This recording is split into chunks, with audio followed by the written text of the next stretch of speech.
Now, so we've understood what is excess demand, what is deficient demand. Now we'll try to understand how to correct this excess demand and deficient demand. Sorry. So measures to correct excess demand. Again, बस एक side समझ आ जाएगा तो दूसरी side exact opposite, excess demand. Now, in order to correct or in order to control, in fact correct excess demand and deficient demand, या excess demand की बात करते हैं, there are two policies. एक होता है fiscal policy of the government. This is the fiscal policy of the government. And then there is monetary policy. There is monetary policy. This is done by the central bank. This is credit control वाला पूरा part जो हमने money banking में किया था. So let's first understand fiscal policy.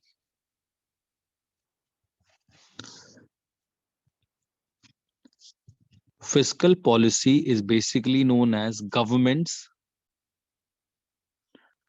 spending and taxation policy. Government's spending and taxation policy. There are two instruments that government has in order to correct excess demand or deficient demand. एक होता है government expenditure या spending, and the second one is obviously taxes. Now, situation क्या है? Situation है excess demand. अगर excess demand है, it means there is a need to bring down aggregate demand. There is a need to bring down aggregate demand. और aggregate demand का formula क्या था? C plus I plus G plus X minus M. Now if you notice, अगर aggregate demand को नीचे गिराना है तो गवर्नमेंट अपना एक्सपेंडिचर बढ़ाएगी या घटाएगी? घटाएगी. Exactly. So government will have to reduce its expenditure. Government will have to reduce its expenditure. अब ऐसा नहीं है कि गवर्नमेंट मेट्रो बनाना बंद कर देगी, गवर्नमेंट पब्लिक हेल्थ पे पैसा खर्चना बंद कर देगी या फ्लाईओवर्स बनाना बंद कर देगी. जब भी हम गवर्नमेंट एक्सपेंडिचर की बात करते हैं, there are two types of expenditure made by the government. एक होता है डेवलपमेंटल एक्सपेंडिचर, एक होता है non developmental expenditure. Developmental expenditure as the name suggest, ये वो एक्सपेंडिचर है जिससे कंट्री में डेवलपमेंट होता है. फ्लाईओवर्स बनाना, एजुकेशन पे पैसे खर्च करना, हेल्थ पे, इंफ्रास्ट्रक्चर पे पैसे खर्च करना. यूजली गवर्नमेंट वो स्टॉप नहीं करती है, बिकॉज उससे क्या होगा? अनएम्प्लॉयमेंट भी हो जाएगा, डिफ्लेशनरी गैप आ जाएगा, बिकॉज डिमांड गिरना शुरू हो जाएगा. फ्लाईओवर्स नहीं बनेंगे, मेट्रोज नहीं बनेंगे, लोगों की जॉब्स जाएंगी, बेटर हेल्थ फैसिलिटी नहीं आएगी, बेटर एजुकेशन फैसिलिटी नहीं आएगी. सो जब भी एक्सेस डिमांड होता है, there is a need for government to reduce their expenditure. जो भी फालतू खर्चे वो कर रहे हैं, मतलब नॉन डेवलपमेंटल या अनप्रोडक्टिव वर्क जो है, फॉर एग्जाम्पल डिफेंस पे, लेट्स से वो आर्म्स एंड अम्यूनिशन खरीद रहे हैं, government do not foresee a war in the near future. अगर गवर्नमेंट को लगता है कि अभी 6 महीने साल तक कोई वॉर नहीं है और बहुत ज्यादा डिमांड है, इन्फ्लेशन बहुत ज्यादा हो गया, we need to bring down inflation, we need to bring down aggregate demand, तो वो खुद क्या कर सकती है? अपना एक्सपेंडिचर कम कर सकती है on defence items, on unproductive work जो रेयरली ग्रोथ में हेल्प करते हैं, जिससे इकोनॉमी की ग्रोथ नहीं होती, जिससे इकोनॉमी में डेवलपमेंट नहीं होता है. So what government can do, it can bring down its expenditure basically on defense or non-development या unproductive कह लो, unproductive work. So this is one way through which aggregate demand can be reduced, because जब G गिरेगा तो aggregate demand automatically गिर जाएगा. And next is taxes. In order to bring down aggregate demand, government क्या करेगी? Taxes को increase करेगी. उसका लॉजिक ये है, जब भी टैक्स बढ़ता है, सी, जब भी टैक्सेस इंक्रीज होते हैं, जो डिस्पोजेबल इनकम होती है, अब this taxes could be direct tax, indirect tax, disposable income कम हो जाती है. डिस्पोजेबल इनकम का मतलब होता है income after payment of taxes. Income after payment of taxes, या तो गवर्नमेंट टैक्सेस को इंक्रीज कर सकती है और they can impose new taxes, जो कि आजकल हो रहा है, जीएसटी वगैरह बढ़ता जा रहा है. इन सब से क्या होगा? कंजम्पशन कम हो जाएगा. इमीडिएट इम्पैक्ट कंजम्पशन पे आएगा. People will start controlling there expenditure. वो अननेसेसरी आइटम्स नहीं खरीदेंगे, डिपेंडिंग अपॉन किस प्रोडक्ट पे बेसिकली टैक्स बढ़ रहा है. इन्वेस्टमेंट कम हो सकती है. अल्टीमेटली जब टैक्सेस बढ़ते हैं, डायरेक्ट इनडायरेक्ट टैक्सेस, तो उससे एग्रीगेट डिमांड क्या हो जाती है? कम हो जाती है, क्योंकि लोग थोड़ा कॉशियसली पैसे खर्चते हैं. सो टैक्सेस बढ़ने पे यूजली कंजम्पशन डाउन आ जाती है, और कंजम्पशन डाउन होगा तो अगेन एग्रीगेट डिमांड भी आपका कम हो जाएगा. हो सकता है टैक्सेस बढ़ने पे इन्वेस्टमेंट भी कम होना स्टार्ट हो जाए, डिपेंडिंग अपॉन की किस पे टैक्सेस बढ़ रहे हैं. ठीक है. So this is the fiscal policy, and this is one way through which government can correct excess demand in the economy. They can bring down aggregate demand in the economy either by reducing their expenditure or by increasing the taxes. अगर आपको वैसे याद नहीं रहेगा, obviously बहुत सारी चीजें होंगी. आप ना ये इक्वेशन याद रखना, एग्रीगेट डिमांड वाला. Aggregate demand which is C plus I plus G plus X minus M. अगर एक्सेस डिमांड है, तो मतलब डिमांड को गिराना है, नीचे लाना है. एग्रीगेट डिमांड को अगर नीचे लाना है, तो सबसे पहले गवर्नमेंट को या तो अपना एक्सपेंडिचर कम करना पड़ेगा, गवर्नमेंट को एक्सपेंडिचर गिराना पड़ेगा. और फिस्कल पॉलिसी का सेकंड कंपोनेंट होता है taxes.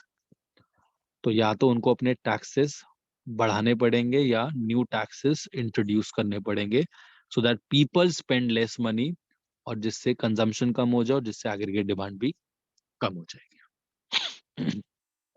Clear fiscal policy everyone? Yes, हाँ sir. जी सर. ठीक. Now next is monetary policy of the government. Monetary means money related, something which is related to money supply. Money से related, and this is basically done by the central bank. अब सारा का सारा वही है जो हम कर चुके हैं पहले. Now there are various ways. Ultimately क्या है? Excess demand का मतलब क्या है? People are having too much money in their hands. Excess demand could be because कि लोगों को बहुत easily लोन मिल रहे हैं.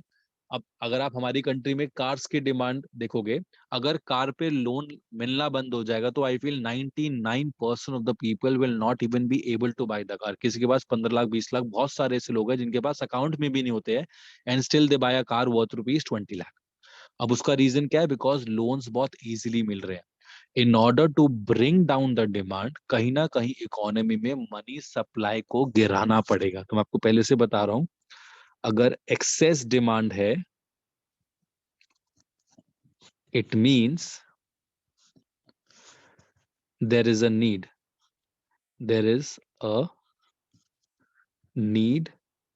to reduce money supply in the economy. There is a need to reduce money supply, ताकि लोगों के पास कम पैसा जाए, वो ऑटोमेटिकली कम पैसा खर्चे, बिकॉज एक्सेस डिमांड की वजह से इन्फ्लेशन हो रहा है. याद है वो जो क्रेडिट कंट्रोल में इन्फ्लेशन में क्या करते हैं, वही सब कुछ हम यहाँ पे करेंगे. Excess demand is basically inflation. Words में भी कुछ चेंज नहीं है, बस जहां जहां इन्फ्लेशन है वहां वहां एक्सेस डिमांड यूज करना है, दैट्स इट. तो सबसे पहले एक ऑप्शन होता है बैंक रेट. आई होप सबको याद है. Bank rate is the rate at which central bank gives money to commercial bank for their long term needs.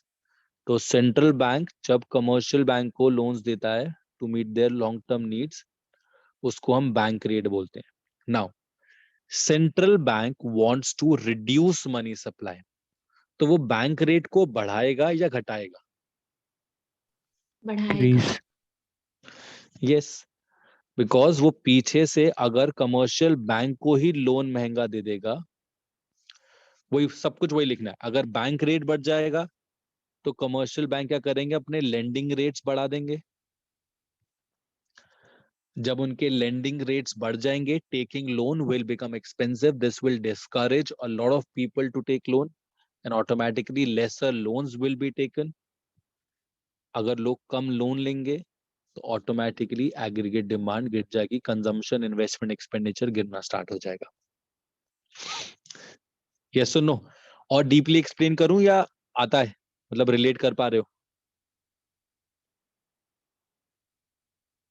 हाँ जी आई भैया। होप आता है। एक बार समझा देता हूँ, इन केस आपको डाउट होगा एक बार रीड कर लेना, फिर मैं और मतलब एक्सटेंसिवली समझा दूंगा। बाकी मुझे लग रहा है इतनी नीड नहीं, बिकॉज हमने 2-3 बार ही किया था। Next is repo rate. Same logic. Repo rate is the rate at which central bank gives loan to commercial bank for their short term needs. कुछ भी चेंज नहीं होगा, बस लॉन्ग टर्म के बदले शॉर्ट टर्म आ जाएगा। तो रेपो रेट भी क्या होगा, रेपो रेट बढ़ जाएगा।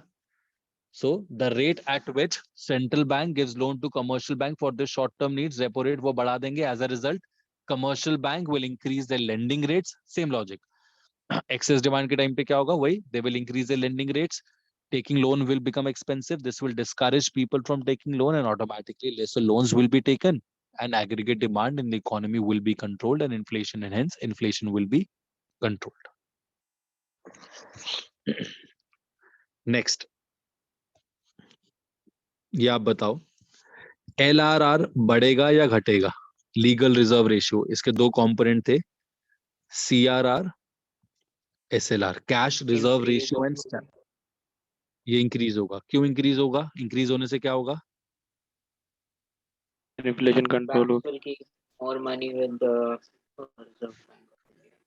यस, तो बेसिकली इन्फ्लेशन कंट्रोल होगा, पर उसका एक्सप्लेनेशन ये है, अगर LRR बढ़ जाएगा, वी आर अज्यूमिंग कि फिर CRR भी बढ़ गया, it means commercial banks will have to keep more money. Commercial banks will have to keep, are required to keep more money with central bank.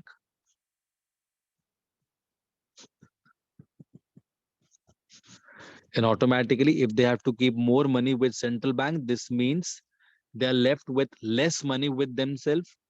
तो जो उनकी lending capacity है वो कम हो जाएगी, they will have less money to give loans to people. और जब उनकी lending capacity कम हो जाएगी तो lesser loans will be given, and therefore aggregate demand गिर जाएगी, और जैसे aggregate demand गिर जाएगी, excess demand control हो जाएगा। ठीक है? Next, margin requirements. ये था डाउन पेमेंट वाला जो मैंने आपको बताया था। Margin requirement is like a down payment. Now if central bank wants to make it difficult for people to spend money, so basically they want to make it difficult for people to take loan, तो वो क्या करेंगे, down payment बढ़ा देंगे. They will ask people to bring more money by themselves. तो earlier अगर आप 1 करोड़ का घर ले रहे हो और आपको सिर्फ लेट्स से अर्लियर आपको 90 लाख का लोन मिल जाता था और सिर्फ 10% आपको लेके आना पड़ता था as margin requirement. So let commercial bank might increase 10% to 20%. Instead of 10 lakh, you now have to bring 20 lakh on your own अगर आपको 1 करोड़ का घर खरीदना है. A lot of people will not have those extra 10 lakh rupees. They will not be able to take the loan क्योंकि 20 लाख नहीं है, इसलिए 80 लाख का लोन नहीं मिलेगा, एंड ऑटोमेटिकली वो घर नहीं खरीद पाएंगे और पर्टिकुलर एसेट नहीं खरीद पाएंगे और एग्रीगेट डिमांड कम हो जाएगी. तो मार्जिन रिक्वायरमेंट भी क्या होगा, इंक्रीज होगा to make it difficult for people to take loan. Open market operation में कोई मुझे बताएगा, मैंने एक ट्रिक बताई थी इसको याद करने के लिए.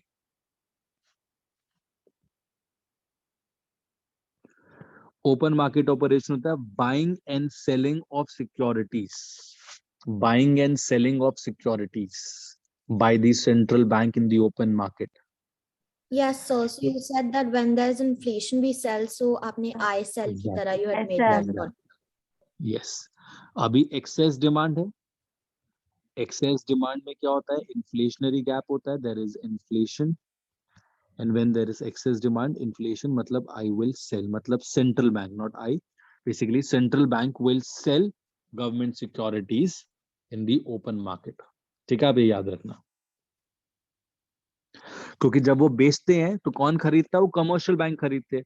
और मैं अगर कमर्शियल बैंक हूं, मेरे पास 100 करोड़ थे, उसमें से 20 करोड़ के मैंने गवर्नमेंट की सिक्योरिटी खरीद ली, तो इट मींस मेरे पास अब बस 80 करोड़ बचे to give loans to people. तो मेरी लेंडिंग कैपेसिटी ऑटोमेटिकली कम हो जाएगी because I spent my money in buying government securities. तो मेरे रिजर्व्स कम हो जाएंगे and automatically I will be able to give lesser loans, और कम लोन दूंगा फिर से एग्रीगेट डिमांड गिर जाएगा। तो central bank sells government securities to commercial bank, let's say commercial bank खरीद रहे हैं, तो commercial bank के reserves कम हो जाएंगे।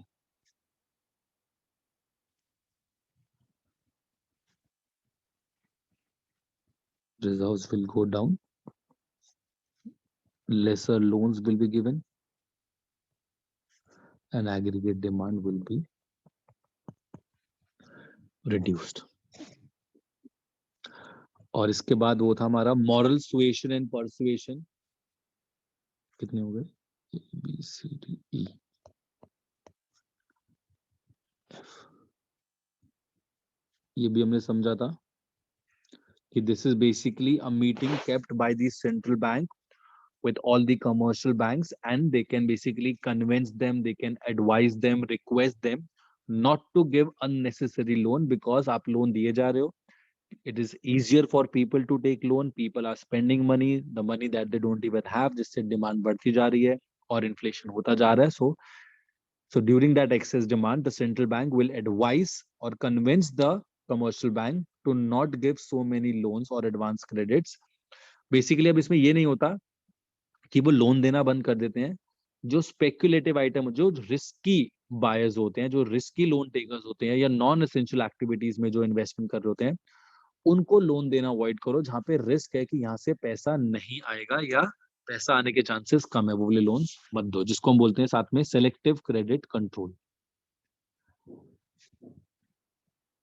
Selective credit control, we discussed this as well, कि अगर आप कोई पर्सनल कार खरीदने आ रहा है और कोई बिजनेस के लिए लोन ले रहा है, तो as a banker I would give loan to someone जो अपने बिजनेस में इन्वेस्टमेंट करना चाहता है, although that is more risky, but at the same time वहां से ज्यादा चांस है to recover the money, because अगर मैं अपनी घर के लिए गाड़ी खरीद रहा हूँ तो मैं एक डेप्रिशिएटिंग एसेट खरीद रहा हूँ, तो इट वुड, वो गाड़ी मुझे कमा के नहीं देगी, तो it would be difficult for me to pay back the loan.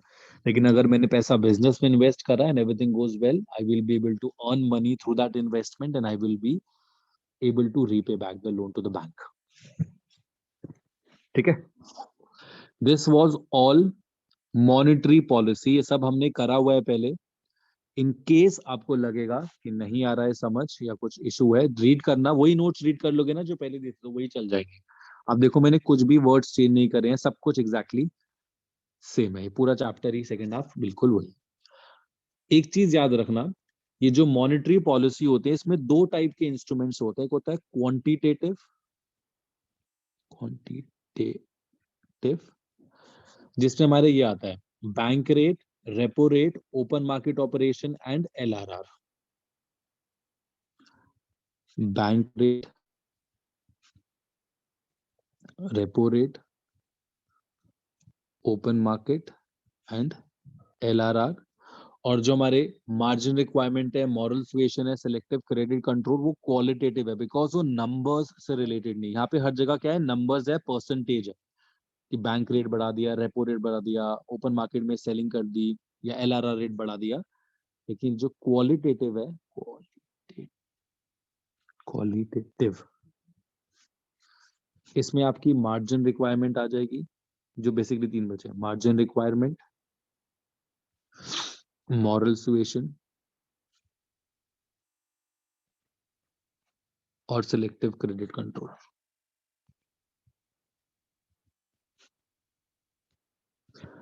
Credit control, जिसका एक और नाम है which is known as credit rationing. मतलब राशनिंग करा कि जिसको नीड है या जो कम रिस्की है उसको लोन दिया, बाकी किसको नहीं दिया. So this is how excess demand in the economy is controlled by the government and central bank. Deficient demand का बता देता हूँ, एग्जैक्ट ऑपोजिट है, जस्ट 5 to 7 मिनट्स लगेंगे. डेफिशिएंट डिमांड, डेफिशिएंट डिमांड का मतलब ये है, 7 बजे आप लोग की मैथ्स की क्लास है ना, आई थिंक. Yes, sir. अगर इकोनॉमी में डिमांड नहीं है, डेफिशिएंट डिमांड, इसका मतलब there is a need to increase aggregate demand, जो हमने करा था उस केस में. अच्छा वो दूसरा पेज था, सॉरी. कि इकोनॉमी में डिमांड नहीं है, people are not buying goods and services, because of which producers have to reduce production, output, employment सब रिड्यूस हो रहा है. So government needs to step in. Again there are two policies. सबसे पहले there is fiscal policy, इसमें वही या तो गवर्नमेंट का एक्सपेंडिचर पॉलिसी है या टैक्सेस है. If there is a need to increase aggregate demand, तो या तो गवर्नमेंट अपना एक्सपेंडिचर इंक्रीज करेगी, तो जिससे एग्रीगेट डिमांड इंक्रीज होगा. ऑब्वियसली अगर ये जी इंक्रीज होगा तो इस जी को प्लस करके एग्रीगेट डिमांड आता तो एग्रीगेट डिमांड बढ़ जाएगा. So either government will start increasing its expenditure, they will start building more roads, more flyovers, buildings जो भी है, they'll start spending more money on education and health. या फिर वो टैक्सेस क्या करेगी, रिड्यूस करेगी. क्योंकि जब टैक्सेस कम हो जाएंगे, लोगों की डिस्पोजेबल इनकम बढ़ेगी. That is more money will be left after payment of taxes. Simple logic है, अगर मैं 50,000 कमाता हूं और 5,000 का टैक्स पे करता हूं, तो आई यूजली स्पेंड 45,000. अगर अब वो 5,000 से 3,000 हो जाएगा, तो आई will be left with extra 2,000 rupees. People will spend 2,000 rupees more and automatically consumption demand बढ़ जाएगी, और कंजम्पशन डिमांड बढ़ेगी तो एग्रीगेट डिमांड भी बढ़ जाएगा. This is basically exact opposite of what government used to do in case of excess demand. तो या तो अपना गवर्नमेंट अपना एक्सपेंडिचर बढ़ा देगी या फिर वो टैक्सेस गिरा देगी. एंड मॉनेटरी पॉलिसी सब कुछ उल्टा. मॉनेटरी पॉलिसी ऐसे बताता हूं, बीआर बैंक रेट क्या होगा, कम होगा, बिकॉज नाउ इकोनॉमी में डिमांड नहीं है. Central bank wants people to spend money, so they would want to make it easier for people to take loan. अब लोन लेना आसान कब होगा, जब वो पीछे से बैंक रेट कम करेगा, ताकि कमर्शियल बैंक अपना लेंडिंग रेट कम करे, लोन लेना सस्ता हो, आसान हो, people borrow more funds and automatically aggregate demand बढ़े. तो बैंक रेट गिर जाएगा. सिमिलरली रेपो रेट भी गिर जाएगा. LRR अगेन गिर जाएगा. Commercial banks will be required to keep less money with central banks so that they have more money with themselves. This increases their lending capacity. They will be able to give more loans. And open market में there will be buying. Open market में buying, opposite of selling. Margin requirement कम हो जाएगा, because banks wants to make it easier for people to take loan, तो वो come down payment मांगेंगे. And again वही moral suasion में क्या होगा,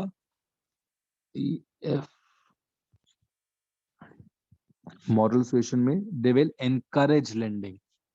They will ask commercial banks to give more loans.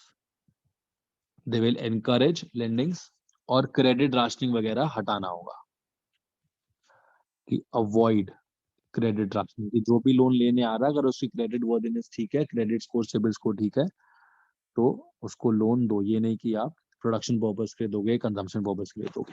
ठीक है, बेसिकली सब कुछ उल्टा है, इसलिए मैंने आपको फटाफट बता दिया. यहाँ पे बस लास्ट 2-3 मिनट्स बस ये है, जब एक्सेस डिमांड होगा और जब डेफिशिएंट डिमांड होगा,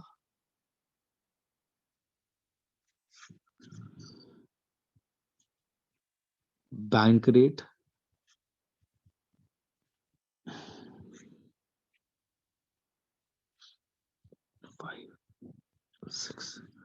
bank rate, repo rate, LRR, open market, margin requirement, MR margin requirement और मॉरल सुएशन। ठीक है, इतना ही समझते हैं ये। और सेम चीज यहाँ पे याद रखना। ट्रिक क्या है याद करने की? अगर एक्सेस डिमांड है, सब कुछ ज्यादा है और कम करना है, तो ये सब कुछ बढ़ जाएगा। मॉनेटरी पॉलिसी में सब कुछ बढ़ेगा। बैंक रेट बढ़ जाएगा, रेपो रेट बढ़ जाएगा, LRR बढ़ जाएगा, मार्जिन रिक्वायरमेंट बढ़ जाएगा, ओपन मार्केट में सेल होगा और मॉरल सुएशन में क्या होगा? डिस्करेज लेंडिंग होगा, या basically they will ask them discourage lending हो जाएगा। इतना लिख लो बस।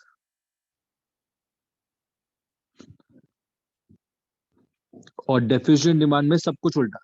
डिमांड नहीं है, डिमांड को बढ़ाना है, तो सब कुछ कम कर दो। बैंक रेट गिरा दो, रेपो रेट गिरा दो, LRR गिरा दो, ओपन मार्केट में बाय करो, मार्जिन रिक्वायरमेंट गिरा दो और डिस्करेज के बदले एनकरेज लेंडिंग कर दो।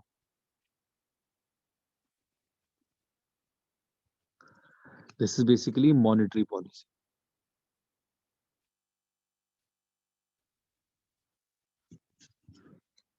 Everyone clear? So हमने you ना please थोड़ा margin requirement. Yes, sir. Margin requirement, Yes, or excess demand को. ठीक है, ठीक है। जिनकी क्लास है ना, I ask them to leave. जिनको समझ आ गया है और आपकी क्लास है, आप लीव कर दो, कोई इशू नहीं है, and I will continue with others. ठीक है, जो लीव करना चाहते हो लीव कर दो। हाँ जी। सर जब हम LRR लेते हैं तो उसमें हम LRR में SLR देखेंगे या टोटल LRR को मतलब नहीं, डिक्रीज it करेंगे? depends. उसकी कुछ पर्टिकुलर डेफिनेशन होती है LR की या LRR दोनों अलग basically नहीं, अब वो ना बेसिकली ना रिजर्व्स वर्ड यूज करते हैं, डिक्रीज इन रिजर्व या इंक्रीज इन रिजर्व। तो वो डिपेंड करता है कि अगर आपको स्पेसिफिक बताया कि LRR कम कर दिया या SLR कम कर दिया या CRR कम कर दिया, आप सीधे ऐसे भी लिख सकते हो that in order to correct excess demand, अगर एक्सेस डिमांड है उसको करेक्ट करना है, central bank can increase CRR/SLR या तो वो दोनों गिरा सकते हैं या एक गिरा सकते हैं। तो you can say to correct excess demand central bank can increase CRR और SLR और बोथ। अच्छा, और क्योंकि उसके सर बाद हाँ यही मेरे को डाउट था क्योंकि LRR में दोनों में CRR प्लस SLR होता है, तो ये पूछना। हाँ, ओके तो आप सिर्फ ये लिख सकते हैं। ठीक है, सर Can you हाँ please जी, send me the recording for the last class, that is 31st December? yes, sure, I'll send. Thank you, sir. Thank you. Bye. Okay, bye bye. Okay, margin requirement का मतलब इल्मा basically ना आप इस तरीके समझो, down payment की तरह होता है। आपको डाउन पेमेंट पता है, जब भी आप कोई प्रॉपर्टी कुछ भी एसेट लेते हो तो आपको डाउन पेमेंट करना होता है उस एसेट के लिए। ठीक है, तो सपोज आप एक 20 लाख रुपीस की कार ले रहे हो, तो आपको ना कभी भी 100% लोन नहीं मिलता, पूरे 20 लाख का लोन नहीं मिलेगा, depending upon your CIBIL score. Late से आपका सिबिल स्कोर अच्छा है और बैंक ने बोला है कि हम आपको 90% लोन देंगे, मतलब 18 लाख का आपको लोन मिल जाएगा एंड द रिमेनिंग 2 लाख आपको खुद लेके आना है। तो अगर आप 2 लाख दे पाओगे तभी आपको 18 लाख का लोन मिलेगा and you will be able to buy the car. ठीक है, ये होता है margin requirement, which is basically the difference between the value of the asset and the amount of loan granted. Value of the asset is 20 lakh and the loan granted is 18 lakh, तो बीच का जो gap है 2 लाख का, वो आपको खुद लेके आना। This is your margin requirement. अब अगर एक्सेस डिमांड है ऑलरेडी, मतलब central bank wants people to take less loan, aggregate demand को गिराना है, तो in order to make it difficult for you to take the loan, वो क्या करेंगे? मार्जिन रिक्वायरमेंट को बढ़ा देंगे। उस केस में बढ़ा देंगे दैट अब वो आपको बोलेंगे अगर आपको 20 लाख रुपए का घर लेना है या कोई भी गाड़ी लेनी है, तो हम आपको 90% नहीं, हम आपको 80% लोन देंगे, यानी कि 16 लाख का लोन देंगे और 4 लाख रुपए आपको खुद लाने। अब बहुत सारे ऐसे लोग हैं जिनके पास 2 लाख तो होंगे अपने, लेकिन उनके पास 4 लाख नहीं होंगे, तो बहुत सारे लोग लोन नहीं ले पाएंगे और बहुत सारी गाड़ियां नहीं बिकेंगी और एग्रीगेट डिमांड कंट्रोल हो जाएगी। ठीक है, Got it, sir. Yes, sir. और डेफिशिएंट डिमांड में ऑब्वियसली ऑपोजिट होगा। अब वो they want to make it easier for you to take loan, तो बोलेंगे कि हम आपको 95% फंडिंग दे रहे हैं।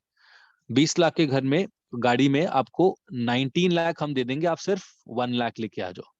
अब 1 लाख ऑलमोस्ट सबके पास होगा, अगर वो 20 लाख की प्रॉपर्टी या घर लेने की सोचे, कुछ भी लेने की सोचे गाड़ी, तो वो इजीली 1 लाख अरेंज कर लेगा और ऑटोमेटिकली उसे 19 लाख का लोन मिलेगा। तो it will be easier for people to take loan and spend more money and aggregate demand economy में बढ़ जाए। तो उस केस में मार्जिन रिक्वायरमेंट को घटा देगा to make it easier for people to take loan.